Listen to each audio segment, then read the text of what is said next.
एक छोटे से गांव में अर्जुन नाम का लड़का रहता था। घर इतना गरीब कि छत से बारिश टपकती, दीवारें मिट्टी की और पैरों में चप्पल तक नहीं होती थी। स्कूल जाना उसके लिए रोज की जंग जैसा था। पत्थरों से भरी पगडंडियों पर नंगे पांव चलना, गर्मी में जलती धरती और सर्दियों में ठंडी ओस, सब कुछ सहना पड़ता था। पर अर्जुन की आंखों में एक सपना था, आईएएस ऑफिसर बनने का। लोग हंसते थे, कहते, अरे जिसके पास चप्पल नहीं वो आईएएस क्या बनेगा। लेकिन अर्जुन जानता था, सपने पैर थोड़े देखते हैं, हौसला देखते हैं। स्कूल में वह दूसरों की पुरानी किताबें इकट्ठा करता, फटे पन्ने जोड़कर पढ़ाई करता। कई बार भूखा पेट भी उसे पढ़ने से नहीं रोक पाता। माँ उसके सिर पर हाथ फेरकर कहती, बेटा हमारा भाग्य बदलना है, पढ़ ले, तू चलेगा तो हमारा वक्त भी चलेगा। अर्जुन दिन में मजदूरी और रात में पढ़ाई करता।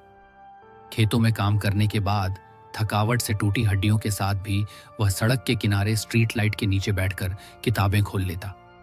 नंगे पैर ठंडी मिट्टी पर जम जाते, लेकिन उसकी मेहनत नहीं रुकती। समय बीता, अर्जुन ने शहर जाकर कॉलेज में एडमिशन लिया। उसके पास पैसे नहीं थे, इसलिए चाय की दुकान पर काम करता, बर्तन धोता, फिर रात में लाइब्रेरी में पढ़ता। एक बार टीचर ने पूछा, इतनी मेहनत क्यों कर रहे हो?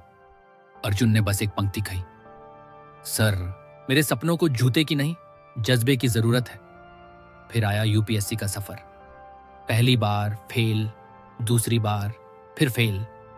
उसका मन टूटा, लगा अब सब खत्म हो गया।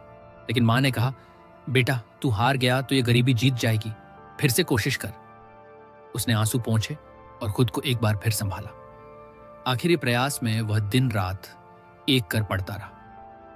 सुबह 4 बजे उठकर पढ़ना, नोट्स बनाना, मॉक टेस्ट देना। उसकी मेहनत अब आग की तरह जल रही थी। आखिर वो दिन आया।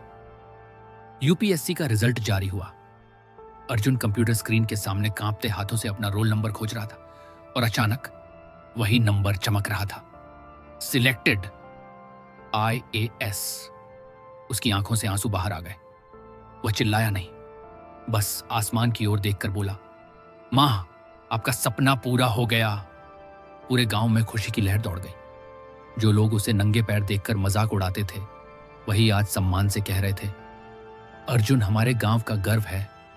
और आज वही अर्जुन, जिसके पास बचपन में पहनने को चप्पल तक नहीं थी, सरकारी दफ्तर में आईएएस ऑफिसर की कुर्सी पर बैठकर लोगों की जिंदगी बदल रहा है। उसकी कहानी एक संदेश देती है, सपने उन लोगों के नहीं होते जिनके पास साधन होते हैं।